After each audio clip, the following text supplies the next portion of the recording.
Okay, now who are your top clients? Now that you've got your objective, who is it that you want to be selling to? Now this is seriously underrated. So many people will start a business and just take all comers.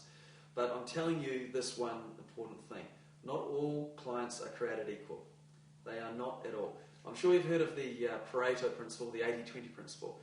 And if you've got a business now, if you were to look at your sales by client, you'll notice that probably your top 20% are generating 80% of your sales or 80% of your profit or some ratio like that. But it's absolutely disproportionate. In some cases, it could be 5% of your clients generating 95% of your revenue. Whatever it is, if you look at it, you'll notice. I know for me, when I analysed it in my business one day, I had 46% of my clients only generating 4% of my revenue.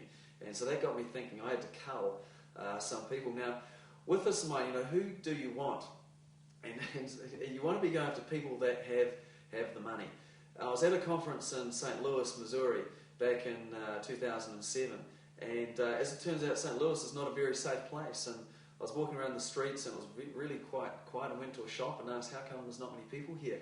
And the shop owner there said, look, it's actually one of the highest crime rates in America, St. Louis. And she said, don't be out after 11 o'clock. So I was like, well, that's interesting.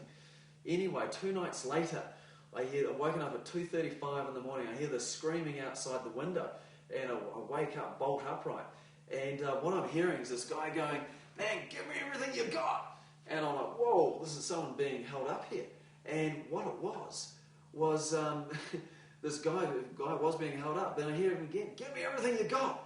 And back comes this, but man, I ain't got nothing, I'm homeless. And the point, I chuckled to myself at the time, even though I was a bit scared, but the point being is that this guy was trying to hold up somebody who had no money.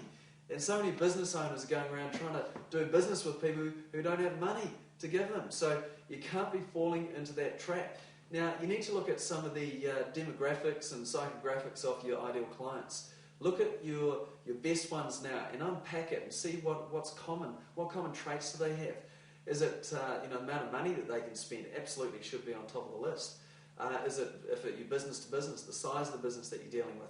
Is it a geography thing? Either close or far away. It could be it's a sex, male, female, or age. Whatever it is, you'll know. And you need to put that in. And it could be around interests and things that they're excited about. Because not all clients are the same. And we use an analogy that you'll see in some of our other material around fish, selecting the right fish. And because out there, there's all sorts of fish. There's sharks, there's eels, and there's blue cod and spotties and perch and all that sort of thing. You don't want to be catching all fish because not all fish taste that nice. In fact, some fish leave a bad taste in your mouth, a bit like some bad customers. So, for example, we talk about getting the blue cod. I like blue cod, so let's go catch the blue cod. And when you know who you're after, then you can have the right bait to put out there and the right hook to bring them in, rather than trying to be all things to all people. That is hopeless. Do not do that. Get very focused on who you want to be doing business with. That is a critical step. Do that now, and you will find some interesting things that happen, and you'll be making more money much quicker.